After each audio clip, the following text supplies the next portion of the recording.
Students, now today we will complete the last part of chapter 5, force and friction.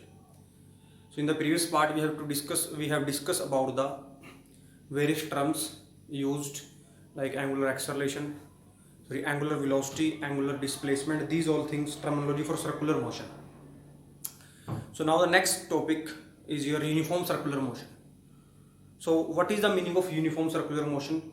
Clear ki what is uniform circular motion and uniform acceleration? In this part we will start from this. So first of all, what is uniform circular motion? When a body moves in a circular path with constant speed, its motion is said to be uniform circular motion. Mean जब भी कोई body किसी circular path में move करेगी with constant speed, then its motion is said to be uniform circular motion.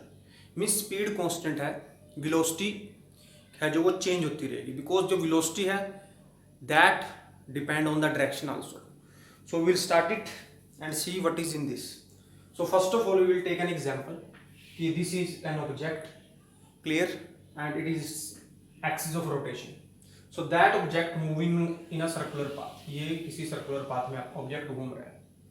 If that object moving in a circular path with constant speed,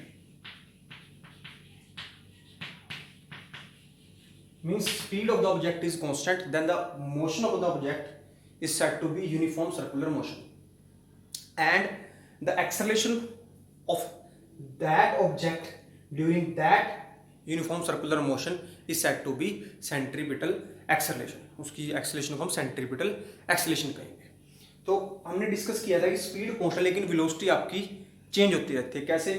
for example here is the direction of velocity. ये आपकी velocity की direction है. Clear? जब हम यहाँ पे पहुंचेगा object तो ये डायरेक्शन यहाँ पे आ गई. जब ऑब्जेक्ट यहाँ पे आया तो डायरेक्शन यहाँ पे आई. जब ऑब्जेक्ट यहाँ पे आया ये डायरेक्शन यहाँ पे आई. Mean the direction of velocity is always along the tangent to that particular point. कि इस पॉइंट के ऊपर जब भी हम टेंजेंट ड्रॉ करेंगे जहाँ पे ऑब्जेक्ट होगा वो उसकी वेलोसिटी की डायरेक्शन होगी. मीन्स वेलोसिटी की डायरेक्शन चेंज हो रही है, means velocity changes, but speed is constant. The motion is said to be uniform circular motion. Clear? After that, next term is there, that is centripetal acceleration.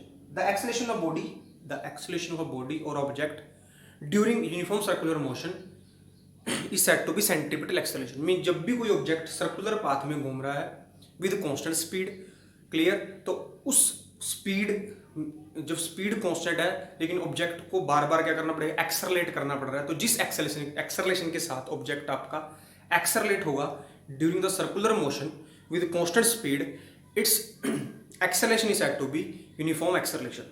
So what we have to write this? The acceleration of a body having uniform circular motion is called centripetal acceleration. कि किसी भी body जब कोई circular path में घूम रही है with uniform circular motion, उस टाइम जो उसकी एक्सेलरेशन होगी उसको हम बोलेंगे centripetal acceleration. Clear? So previously it's derivation in your syllabus, but now for this year the derivation is now remove from your syllabus. So direct result we will use कि what is the centripetal acceleration. Centripetal acceleration आपकी होगी क्या? So A is represented by the centripetal acceleration, that is equal to v square by r. So it is final result of centripetal acceleration. So A is a centripetal acceleration which is written by v square by r. ये आपका centripetal acceleration का final result है जिसको हमने आगे centripetal force के case में इसको हमने डिस्कस करना है. क्लियर? ये आपका फाइनल रिजल्ट है जो आप यूज करोगे इसको. उसके बाद आपका आता है एंगुलर एक्सेलरेशन. क्लियर? नेक्स्ट आपका जो है वो है आपका एंगुलर एक्सेलरेशन. अभी एंगुलर एक्सेलरेशन क्या है? First of all it is represent by alpha. इसको अल्फा से रिप्रेजेंट करते हैं. एक्सेलरेशन क्या था? Change in velocity per unit time या rate of change of velocity. So angular acceleration क्या होगा? The angular acceleration is rate of change of angular velocity. कि एंगुलर वेलोसिटी में जो चेंज होगा उसको हम rate of change of angular velocity means change in velocity, angular velocity per unit time is called angular acceleration. So this is alpha. So this alpha can be written as d omega by d. Clear? जैसे previously हमने a को लिखा था linear motion के लिए dv by d t. Clear? और जो v था आपका वो था d s by d. Clear? अब यहाँ पे जो अल्फा है that alpha is equal to d omega by d t, and the omega which we have used here, this omega is written by d theta by d t. This omega is known as angular velocity. and this theta is known as angular displacement. So if we put here the value of omega, so alpha comes out to be d by dt. In this bracket we will put this value, so there comes out to be d theta by dt. So it will become d square theta upon में dt square. This is similar to that कि when we have to find the instantaneous acceleration we have to derivate differentiate two time. So यहाँ से अब आपकी आएगी unit क्या होगी किसकी, सेंट्रीपिटल एक्सेलरेशन की, सॉरी यूनिफॉर्म एंगुलर एक्सेलरेशन की यूनिट क्या होगी, not centripetal. Centripetal is this we have discuss the acceleration of the body during the uniform circular motion is called centripetal acceleration. But now we are discussing that angular acceleration. The unit of angulation we will find from here. This is the angular velocity. Its unit is radian per second divided by dt. dt means time, so it's again second. So the unit of angular acceleration is radian per second scale. So this is the unit of angular acceleration. So we have discussed here the uniform circular motion, means when a body moves in a circular path with constant speed, its motion is said to be uniform circular motion. During the uniform circular motion the speed is constant but the velocity is changing. Clear? Why? Because at every point the direction of velocity is represent tangent to that point. Clear? So now next comes out to be angular acceleration. अब angular acceleration क्या थी आपकी, rate of change of angular velocity. So it is represent by alpha, तो alpha is d omega by dt. This omega is angular velocity. So angular velocity can be written as d theta by dt. This theta is angular displacement. So while putting all these values we comes to the result that d square theta by dt square, and the unit of angular acceleration is radian per second square. Now next one point left, that this a is called this is angular acceleration, this is centripetal acceleration. So means when a body move in a circular path with constant speed, at that time the acceleration of that body is said to be centripetal acceleration. Means the acceleration of a body during uniform circular motion is said to be centripetal acceleration, which is represented by a, it is equal to v square by r. This we have used in the next part where we have to find the derivation for the centripetal force. The force comes in your syllabus next, centripetal force, that is used to describe the motion of the body in a circular path, which we have discussed earlier, sorry, in the next part of the video. So before going to topic centripetal force, the one topic is there, the relation between the linear and the angular acceleration. कि जो आपकी linear acceleration है और जो angular acceleration है उसमें क्या relation है. First of the linear acceleration represent by a and the angular acceleration represent by alpha. So we have to find the relation between them.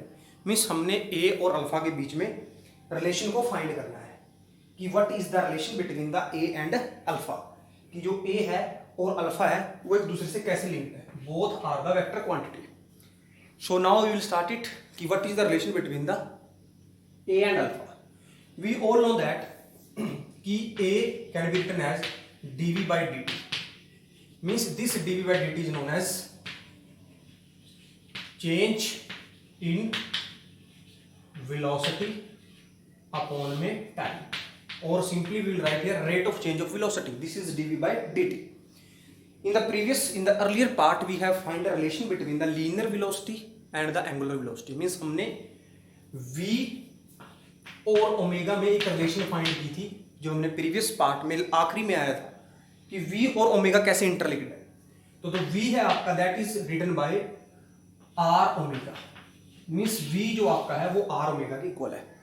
Clear? So we will put this v value in this equation. So a comes out to be d by dt. यहां पे आपका आ जाएगा r into में omega. अब जब भी हम किसी सर्कुलर पाथ में चलते हैं तो जो आपकी रेडियस होती है दैट इज कांस्टेंट, वो रेडियस आपकी कांस्टेंट रहती है. So this r taken outside, so a comes out to be r d omega by dt. So अब जो डी ओमेगा बाय dt है इसको हम पीछे लिख के आए हैं. इस D omega by dt means this is angular velocity and this is represent the rate of change of angular velocity. The rate of change of angular velocity is represented by the angular acceleration. So this a can be written as r alpha. Clear? So this is the relation between the linear velocity, sorry linear acceleration and the angular relation. Simple सा topic था। क्या करना है, हमें पता है जो ए है वो dv बाई dt के इक्वल है। यहाँ पे v की वैल्यू पुट करेंगे इस इक्वेशन से। सो v की जगह r ओमेगा पुट कर दिया, r आपका बाहर आ गया तो अंदर आ गया d ओमेगा बाई dt। अब ये है आपकी rate of change of angular velocity. तो rate of change of angular velocity is known as angular acceleration. So your a equal to r alpha. तो जो आपका a है वो r अल्फा के इक्वल है। तो this is the relation between the linear and the angular acceleration. So next we will see centripetal force ki what is the centripetal force.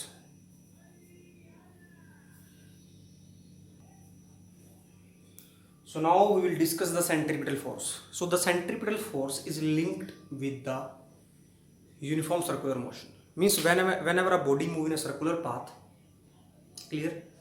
So a force is act on the body which tend to move the body in a circular path. Means एक force body पे लगेगा जिस force की वजह से कोई भी body है वो सर्कुलर पाथ में मूव करेगी। If that force is not act in the body doesn't move in a circular path. So what is centripetal force? Centripetal acceleration we have discuss already. So now we have to find the derivation for the centripetal force and what is a centripetal force. So now we will discuss again. So this is a centre of rotation और axis of rotation and this is an object. ये आपका कोई object है, it is moving a circular path. So every time when object is moving, its direction of the velocity changes. Speed is constant but direction of the velocity changes, and due to change in the direction of the velocity and that object is accelerated.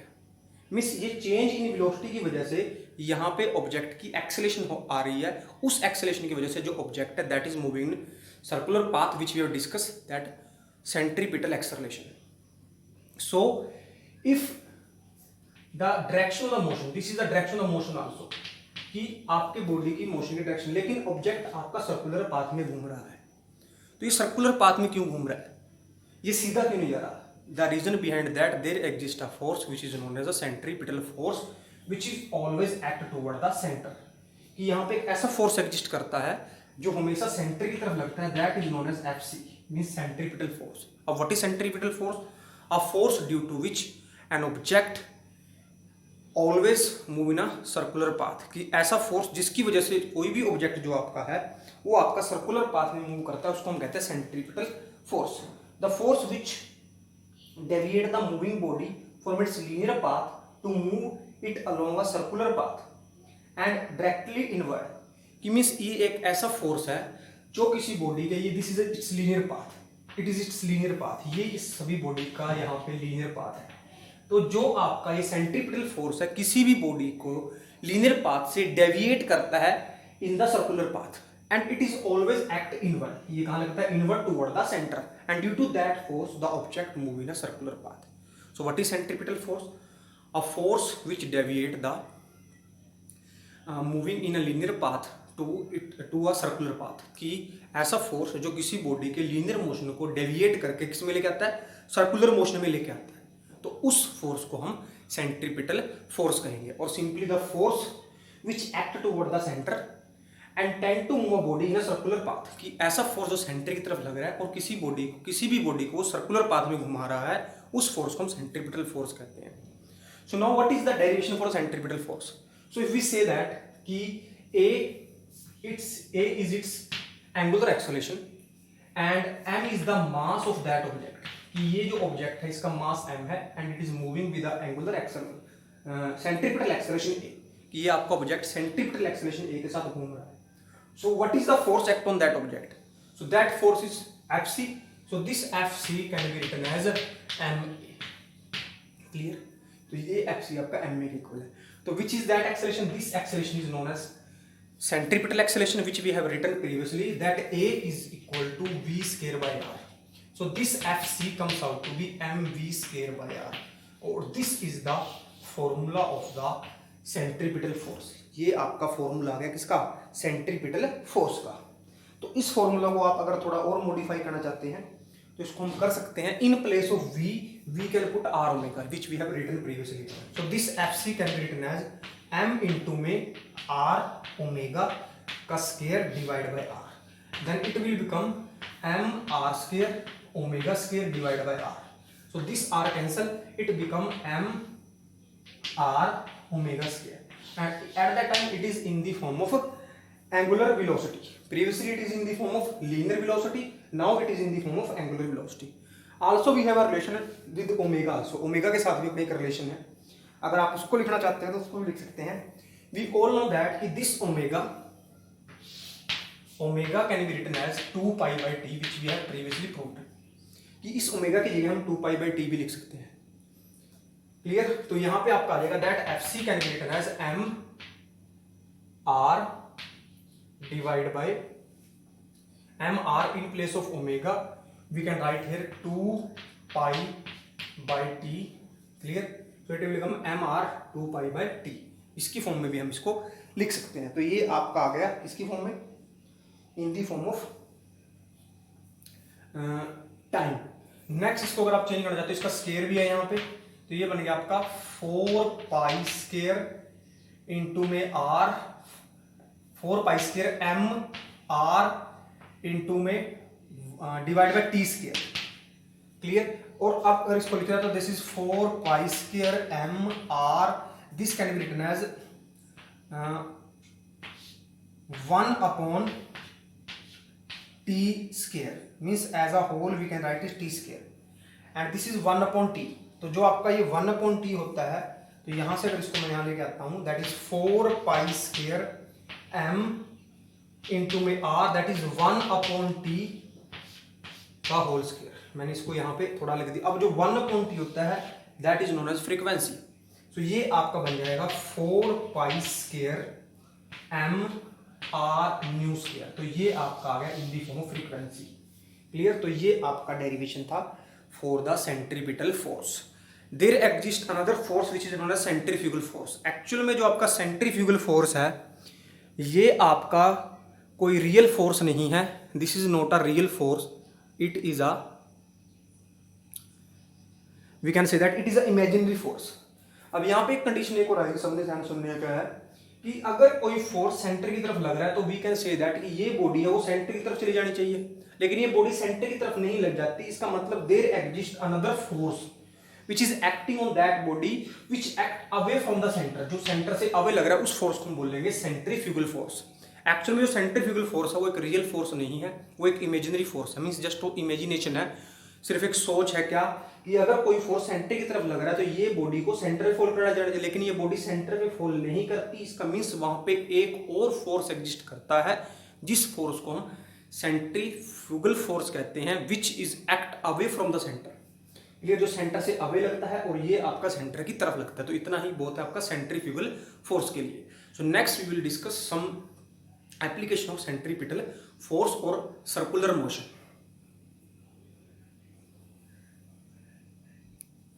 So next we will discuss some example of circular motion. The first example is car on a level circular road. अब हम वो question discuss करेंगे कि जो आपके circular road हैं, जब उसके ऊपर कार कोई टर्न लेती है तो what is its maximum speed. उसकी स्पीड क्या होनी चाहिए. अगर स्पीड उससे ज़्यादा होगी तब क्या होगा, अगर स्पीड उससे कम होगी तब क्या होगा. So now we will draw a diagram here कि we say that this is a circular road. Means ये यहां से कोई ट्रैक था, ये सर्कुलर रोड है and it's radius is r. इस रोड की रेडियस r है. यहां पे आपका कोई भी व्हीकल है. Clear? So when the vehicle take turn, जब ये व्हीकल टर्न लेगा और this is on a level circular, की ये लेवल सर्कुलर रोड है. क्लियर? और वी से दैट कि this road offer some friction also. Clear? And this force of friction we have discuss previously what is the force of friction. So ये आपका कोई road था, इसके ऊपर कोई ऑब्जेक्ट है, इसने यहां से टर्न लेना है तो हमने इसकी स्पीड निकालनी है. ये कितनी वेलोसिटी के साथ ये टर्न ले सकता है, ये इजीली इसके ऊपर मूव करके यहां से निकल जाए. क्लियर? और अगर इसकी स्पीड उससे कम होगी या ज्यादा होगी तब क्या होगा. Clear? This we have to discuss. अब पॉइंट यहाँ पे ये आपका कि अगर आप यहाँ पे जो स्पीड निकालोगे, अगर उससे ज्यादा स्पीड से आपका कोई भी व्हीकल या कोई भी ऑब्जेक्ट किसी सर्कुलर पाथ पे टर्न लेगा तो दैट ऑब्जेक्ट और that vehicle skid from that road. Means ये रोड से उतर जाएगा and there may be a chance of accident. So there is a role of radius also, there is a role of friction also, कि how an object easily take turn on a level circular road. So from here we draw a simple diagram कि this is your object, clear, and its weight acting downward direction and this is its normal reaction weight acting on the upward direction. So we know that when object in a circular path, a force act on that object which tend to move that object in a circular path. That force is known as centripetal force. So we say that a force is acting on that object which is Fc. इसी force की वजह से आपका object circular path में move करेगा. अब यहां से हम देख रहे हैं कि जो आपका ऑब्जेक्ट है this is moving along the ground. Object ground से ऊपर नहीं गया, इसका मतलब जो आर है और ये जो mg है ये दोनों इक्वल है. अगर ये ग्राउंड से ऊपर उठ जाता तो हम कह देते कि जो आर है वो बड़ा है और mg क्या है, छोटा है. लेकिन इस केस में आपका क्या है कि अपवर्ड डायरेक्शन में कोई मोशन नहीं है. इसका मतलब जो नेट आपका फोर्स है ऊपर की तरफ लगा लो या नीचे की तरफ लगा लो तो वो जीरो है. इसका मतलब यहां से आपका पहला पॉइंट आ गया कि जो आपका आर है that is equal to mg. अब यहां पे लिखना गया, आप लिखोगे let us consider an object of mass m, clear, moving on a level road having circular road having radius r, clear, its weight mg acting downward direction and a normal reaction acting upward direction. So there is a no vertical motion of the object, so this r is equal to mg. A force fc act on the object, जो force fc है वो object पे act कर रहा है toward the center due to that force that object moving a circular path. Also there is a force of friction between the road and the tires of the vehicle. We all know that that force of friction F is written by mu r. This is mu is known as coefficient of friction, जो हमने पीछे prove किया था. F is directly proportional to R, clear. So this R is equal to F आपका आ गया, this is mu into में mg. ये आपकी आ गई इक्वेशन. अब ये जो सेंट्रीपिटल फोर्स है ये कहां से आएगा? This centripetal force is provided by the frictional force. कि जो टूवर्ड सेंटर फोर्स लग रहा है ये कौन प्रोवाइड करेगा? ये प्रोवाइड करेगा आपका frictional force. So we can say that here, so this Fc is equal to, we all know that this is mv square by r. ये आपका fc होता है mv square by r. This we know that from the derivation of the centripetal force. So this necessary centripetal force is provided by the frictional force. कि जो ये centripetal force है कौन provide करेगा? फ्रिक्शनल फोर्स प्रोवाइड करेगा. इसका means जो आपका fc है this is equal to f means frictional force. So from here Fc is equal to F. This F is known as frictional force. Clear? So from here we will put it.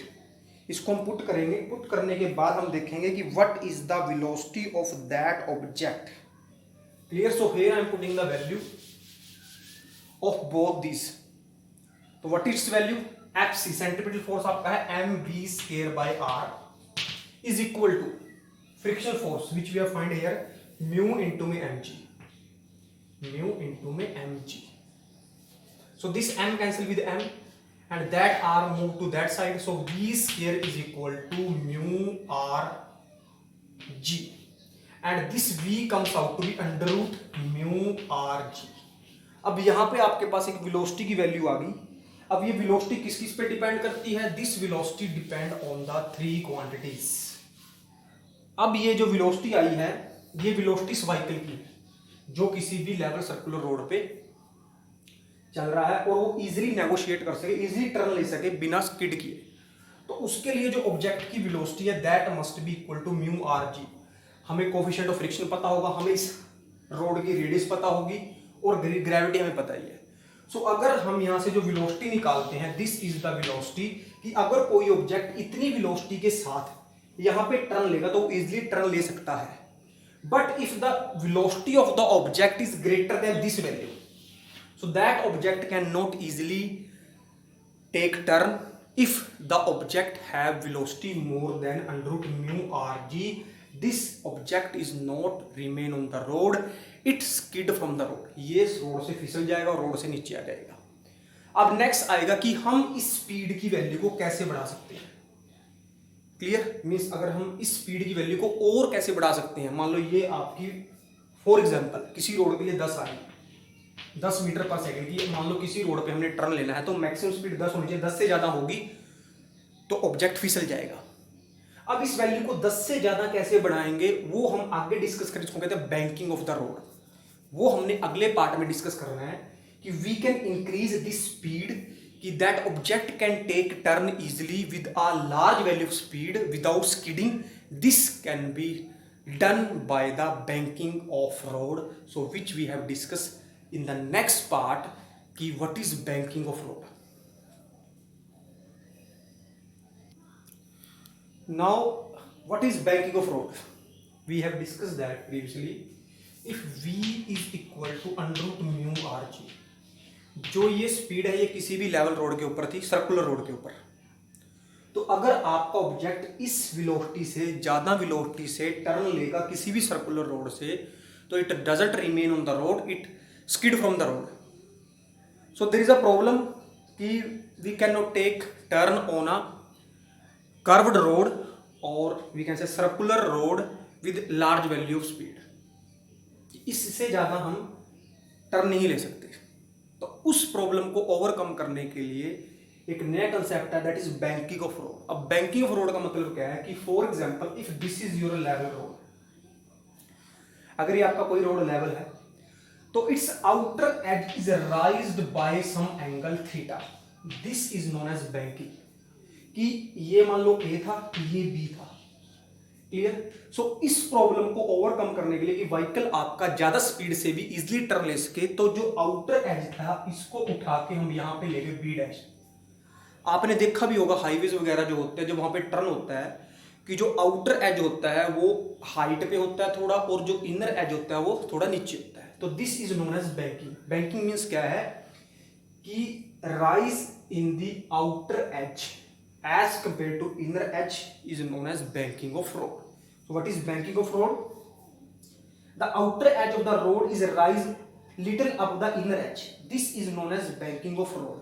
कि जो outer edge को हम inner edge के comparatively थोड़ा rise कर देंगे उसको हम बैंकिंग कहते हैं। अब बैंकिंग का रीजन क्या है, क्यों कहते हैं, क्या कारण है, नीड क्या है इसकी जरूरत? इसकी जरूरत बेटा ये है कि जब आपका ऑब्जेक्ट इस वेलोसिटी से ज्यादा किसी भी कर्व्ड रोड पे टर्न लेगा तो वो रोड पे ना होके रोड से स्किड कर जाएगा।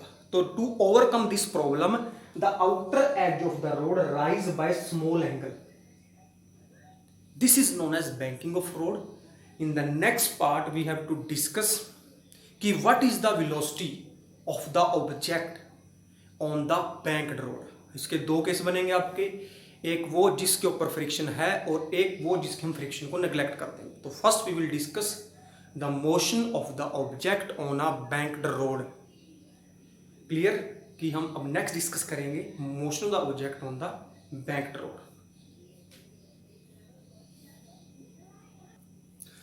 So now we'll discuss car on a banked circular road. In the first case we will neglect the friction, कि हमने फ्रिक्शन फोर्स को नेग्लेक्ट कर दिया जो आपका रोड और टायर के बीच में था। तो again first we will draw a diagram, एक डायग्राम ड्रॉ करेंगे, उस डायग्राम के बाद फिर हम अपने क्वेश्चन पे आएंगे। तो फर्स्ट ऑफ ऑल ये आपका कोई भी बैंक्ड रोड है, क्लियर। ये भी कोई आपका कोई रोड है, सर्कुलर रोड है, इसकी जो रेडियस है वो आर है, r is the radius of the road, clear. And this is we can say level road, so we will bank it by angle theta. इसको हमने एक एंगल बैंक कर दिया थीटा के साथ, क्लियर। अब इसके ऊपर आपका कोई भी कार है या कोई भी ऑब्जेक्ट है, ठीक है। तो आपको सबको पता है जो इस ऑब्जेक्ट का वेट है वो आपका एक्ट करेगा डाउनवर्ड डायरेक्शन में, this is it's mg, clear. तो अगर mg हमने, ये आप लोगों को, हम इस डायग्राम को यहां बनाते हैं थोड़ा बड़ा ताकि आप समझ सको इसको अच्छे से कि ये आपका ऐसे है बेटा, दिस एंगल इज थीटा, यहां पे आपका कोई ऑब्जेक्ट है, ऑब्जेक्ट का कोई भी कार है। तो अगर मैंने पहले mg को मैंने ऐसे लिया था, क्लियर, तो अगर mg ऐसे था तो आपका r ही हमने सीधा लिया था अपवर्ड डायरेक्शन में। लेकिन for that case, in this case we will take mg straight. तो ये आपका mg है जो सीधा नीचे की तरफ कर रहा है। तो अगर mg सीधा है तो this is your normal reaction, ये आपका r होगा। So this R is resolved in two component. So if this angle, previously हमने देखा था कि ये थीटा था, तो यहाँ पे भी एक एंगल था, उसको थीटा कहा था हमने। तो अगर ये एंगल थीटा है तो आपका जो ये एंगल होगा ये भी आपका थीटा होगा। So this component become r cos theta and this component become r sine theta. ठीक है, कुछ नहीं है, सिंपल सा कंसेप्ट है। अगर आप इसको ऐसे ले लेते हो तो आर सीधा होगा, वो हमने आपको बताया था कि जब हम किसी ऑब्जेक्ट को सीधा रखते हैं तो जब ये लेवल होगा ऐसे इसको राइज करेंगे तो ये कंपोनेंट आपके एक दूसरे, ये अगर ये पहले बिल्कुल सीधा था लेकिन जब इसको हम ऐसे करेंगे तो ये आपका थोड़ा स्लैंट हो जाएगा। अब यहां से हमने कंसेप्ट समझना है क्या। अब अगेन जो आपका ऑब्जेक्ट है, जो आपकी कार है, वो रोड से ऊपर तो उठ नहीं रही, अलोंग द रोड ही ट्रैवल कर रही है। तो इन दैट केस जो आपका फर्स्ट इक्वेशन है that is r cos theta, वो आपका होगा mg के इक्वल। This is equation 1। अब हमने पता है कि this object want to take a turn, तो टर्न लेने के लिए इसको सर्कुलर पाथ में जाना पड़ेगा। वो सर्कुलर पाथ कहां से आएगा, वो आएगा सेंट्रीपिटल फोर्स से। अगर हम देख रहे हैं कि यहां पे भी एक फोर्स है जो इसके सेंटर की तरफ लग रहा है, वो आपका कौन सा है, आर साइन थीटा। और यहां पे एक और फोर्स एग्जिस्ट करता है which is that force, that is FC. Means जो एफसी है वो भी सेंटर की तरफ है और जो आर कोस थीटा वो भी सेंटर की तरफ है। मींस जो दोनों फोर्स है वो सेंटर की तरफ है, तो means that centripetal force is provided by the R sine theta. So अब यहां से हम वैल्यू निकाल लेंगे that FC is equal to R sine theta. Clear. So this is your equation 2. So from equation 1 and 2, while putting these value or by dividing these equation, we will reach to the result. अब वो result क्या है उसको देखते हैं। तो अब मैंने क्या करना है, जो आपकी दो इक्वेशन है ये r cos theta is equal to mg और fc इज इक्वल टू, तो पहले मैंने क्या किया, जो fc थी उसकी वैल्यू पुट कर, that is mv square by r is equal to r sine theta. Clear. और दूसरी आपकी थी that is mg is equal to r cos theta. Clear? तो this is your equation, we can say that this is second equation थी और ये first थी। अब अगले स्टेप में क्या करेंगे कि सेकंड को हम डिवाइड कर देंगे फर्स्ट से। दो को हमने एक से डिवाइड कर देना है। जब हम दो को एक से डिवाइड करेंगे लाइक दिस, तो ये r से r कैंसिल हो जाएगा, ये m से m कैंसिल हो जाएगा, तो आपका v स्क्वायर बाय rg, ये r g के साथ आ जाएगा और sign theta by cos theta बन जाएगा आपका टेन थीटा। क्लियर। हमने तो v निकालना है, so this v square is equal to r g tan theta, और ये स्क्वायर था तो उधर जाकर हो जाएगा अंडर रूट।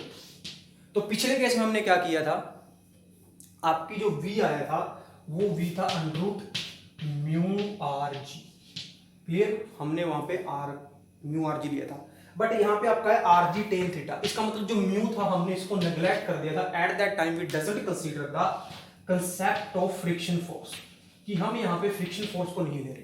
तो इस टाइम जो बैंक रोड के ऊपर स्पीड होगी वो आपकी होगी r g tan theta. So next we will discuss car on a bank circular road taking friction into account, कि अब फ्रिक्शन को कंसीडर करके देखते हैं कि आपका क्या रिजल्ट होगा। So first we will draw a diagram. So we will see it here कि दिस इज योर रोड, ये आपका कोई रोड है। पहले एक छोटा डायग्राम बनाते हैं। ये इसका रोड का सेंटर है, this is circular track. Clear. ये आपका नॉर्मल ट्रैक था जो we can say level road, और ये आपका है bank, it is bank with angle theta. यहाँ पे कोई आपका ऑब्जेक्ट है। अब पहले केस में आपका फोर्स ऑफ फ्रिक्शन में नेग्लेक्ट कर दे, but in that case there is a force of friction between the wheel and the road. So for that we will draw a diagram here. So this is your diagram. So this is your level road. Clear? Sorry, banked road. This is an angle theta. Clear? यहाँ पे आपका कोई object है. We say that this is your car. It's mg acting downward direction. ये आपका mg है जो कहाँ लग रहा है, नीचे की तरफ लग रहा है। तो अगर mg सीधा जाएगा तो this is the direction of r. And we will divide it into two component. So this is your two component and this angle is the theta, so this became r cos theta and this became r sin theta. अब याद रखना जो theta वाला component होता है वो कोस वाला होता है, horizontal. Clear. In the previous case we didn't consider the force of friction, so now in that part we will consider the force of friction. So if we say that कि this is the force of friction, this is a force of friction which is acting between the wheel and the road which is toward the centre. Clear, हमने बोला था कि जो friction force है वो unnecessary centripetal force provide करवाता है जो हेल्प करता है ऑब्जेक्ट को मूव करने में सर्कुलर पाथ। सो अगर मैं यहाँ पे एक पैरेलल लाइन ड्रॉ करता हूँ, this is a parallel line, अगर ये थीटा है तो ये एंगल भी आपका क्या होगा, थीटा होगा। So this F is also divided two component, this is one component, इसको भी हमने डिवाइड कर दिया, इसके दो कंपोनेंट हमने बना दिए, एक ये आ गया आपका और एक आपका आ गया ये। तो ये थीटा वाला है तो ये बन जाएगा आपका एफ कोस थीटा और ये बनेगा F sine theta. Means friction force के भी दो कंपोनेंट है और आर के भी दो कंपोनेंट है। अब यहां से हमने यूज करना है, रिजल्ट निकालना है, क्या होगा रिजल्ट, इन सभी को देखते हुए हम अपने फाइनल रिजल्ट पे आएंगे। उसको मैं यहाँ पे लिख रहा हूं कि हम क्या लिखने जा रहे हैं यहाँ पे, ठीक है। तो फर्स्ट ऑफ ऑल हम यहाँ पे देखते हैं, अगर आपसे पूछा जाए कि यहाँ पे जो नीचे की तरफ है वो कौन कौन से फोर्स लग रहे हैं, तो आप कहोगे सर mg एक नीचे की तरफ एक्ट कर रहा है, दूसरा f sin थीटा नीचे की तरफ एक्ट कर रहा है। क्या बॉडी ऊपर की तरफ गई है, बॉडी अलोंग द ग्राउंड ही चल रही है, बॉडी ने कोई वर्टिकल मोशन नहीं किया। अब ऊपर की तरफ कौन कौन है, तो आप कहोगे सर ऊपर की तरफ आपका है r cos थीटा। तो अगर हम यहां से देखते हैं कि component of r cos theta and mg and f sin theta that are in opposite direction, और एक नीचे की तरफ है एक ऊपर की तरफ, दो नीचे की तरफ है एक ऊपर की तरफ है, लेकिन बॉडी ऊपर नहीं गई है, इसका मतलब दोनों के दोनों जो नीचे की तरफ कंपोनेंट एक्ट कर रहे हैं और एक जो ऊपर की तरफ कंपोनेंट एक्ट कर रहा है, दीज आर इक्वल। सो यहां से मैं लिख सकता हूं आपका क्या, r cos theta is equal to one is mg plus f sin theta. ये आपकी अभी इक्वेशन वन। यहां से हम mg निकाल लेंगे तो जो आपका mg होगा इस f sin थीटा को उठा के इधर ले आएंगे तो आपका आ जाएगा r cos theta minus f sin theta. Clear. अब आते हैं दूसरी तरफ।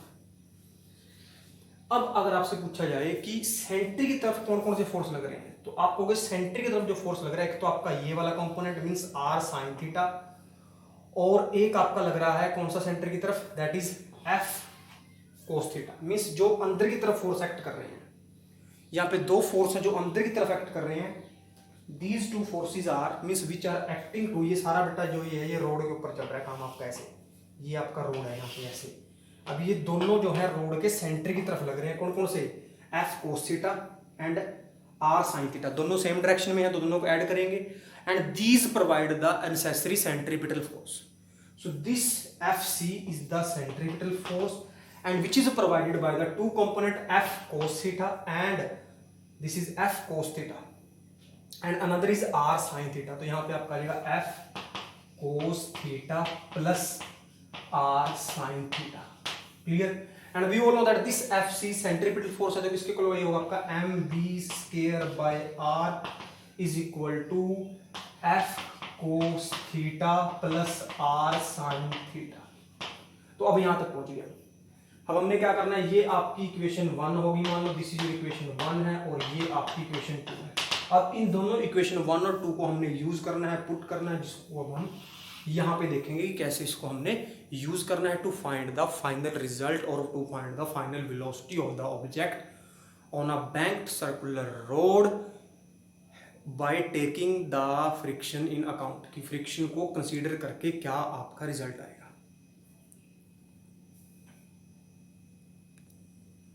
So now this is your second equation, that is your first equation. So here we will do 2/1 कि हम इक्वेशन 2 को इक्वेशन 1 से डिवाइड कर देंगे। So देखते हैं क्या आएगा आपका।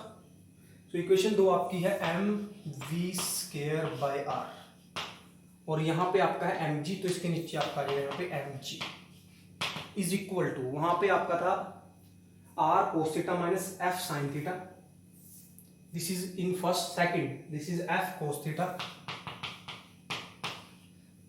plus r sin theta divide by r cos theta minus f sin theta। तो ये हमने दो को एक से डिवाइड कर दिया। From here your m cancel with m, there comes out to v square by rg is equal to, अब यहाँ पे हमें थोड़ी सी रीअरेंजमेंट करनी है। अब आपका म्यू था एक mu f is equal to mu r, तो जो म्यू की वैल्यू थी वो थी f बाई आर। तो अब मैंने यहाँ से क्या करना है कि फ्रॉम हेयर मैं यहाँ से आपका ऊपर से और नीचे से दोनों साइड से मैं आपका r कोस थीटा को मैं कॉमन ले लेता हूं। किसको कॉमन ले लिया मैंने? ऊपर से भी r कोस थीटा और नीचे से भी r कोस थीटा। देखो क्या होगा, अब ये r है लेकिन यहाँ पे r नहीं है, लेकिन कोस थीटा है लेकिन यहाँ पे कोस थीटा नहीं है। क्लियर? तो जब मैं ऊपर से r कोस थीटा मैंने कॉमन ले लिया, you will take common r cos theta, ये आ गया। देखो r कोस थीटा बाहर, तो अंदर क्या बचेगा? अब यहाँ पे देखो बेटा r नहीं है, इसका मतलब यहाँ पे r से डिवाइड हो जाए, कोस थीटा बाहर चला, तो यहाँ पे गया f बाई आर प्लस, यहाँ पे देखो r तो बाहर आ गया लेकिन यहाँ पे कोस नहीं है, इसका मतलब यहाँ पे कोस से करना पड़ेगा डिवाइड, तो यहाँ पे आपका आएगा sign theta divide bye cos theta. Similarly यहाँ पे नीचे से हमने ये r कोस थीटा कॉमन ले लिया, तो जब ये r कोस थीटा कॉमन आ गया तो अंदर बचा 1 माइनस। क्लियर? अब यहाँ पे है ही नहीं पूरी टर्म, कोस थीटा है ही नहीं, इसका मतलब इसको cos theta r cos theta divide करना, तो यहाँ पे आ गया f sine theta divide by r cos theta. Clear? तो ये r कोस थीटा से r कोस थीटा कैंसिल हो गया। तो हमने एक डेरिवेशन किया, that is f is proportional to r, then f is equal to mu r। तो अगर मैं यहाँ से म्यू की वैल्यू निकालता हूँ तो वो आएगी f बाई आर, मीन्स जो आपका यहाँ से म्यू निकलेगा that mu is equal to f by R, that f is force of friction. So ये देखो, ये भी आपका f बाई आर है। क्लियर? और यहाँ पे भी आपका क्या f बाई आर है। क्लियर? तो अब जब हम इसके बाद नेक्स्ट आगे चलेंगे तो नेक्स्ट देखते हैं आपका क्या रिजल्ट आएगा। इसको मैं यहाँ पे लिख रहा हूँ, ठीक है। तो जब इसको हम देखते हैं यहाँ से, यहाँ पे आपका चल रहा है v square by r g is equal to, यहाँ पे f बाय आर, इसको मैं लिख दिया mu, plus sine theta by cos theta, तो ये बनेगा आपका tan theta. Clear? Divide by 1 as it is है, 1 minus, clear, f by r that is mu, this is sine theta cos theta, this is become tan theta. Clear? तो हम इसको सारे को ऐसे लिख सकते हैं।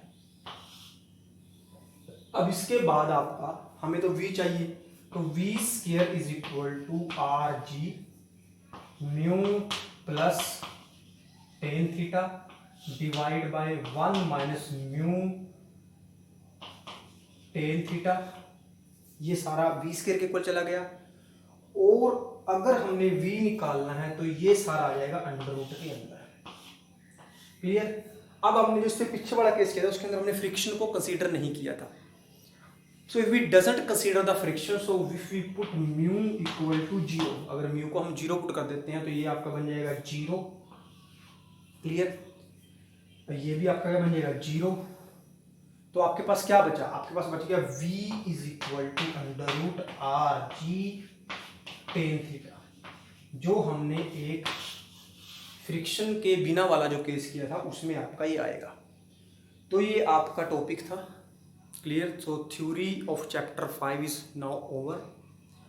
सी वीडियो कंप्लीटली, पूरी वीडियो देखो, जो समझ नहीं आता उसको बताओ ताकि उसको हम दोबारा से आपको बता सकें कि इसको जो आपके डाउट्स हैं उनको हम क्लियर कर सकें। इसके बाद एक आपकी हमने वीडियो बनानी है, that are selected numerical video of chapter 5। Clear?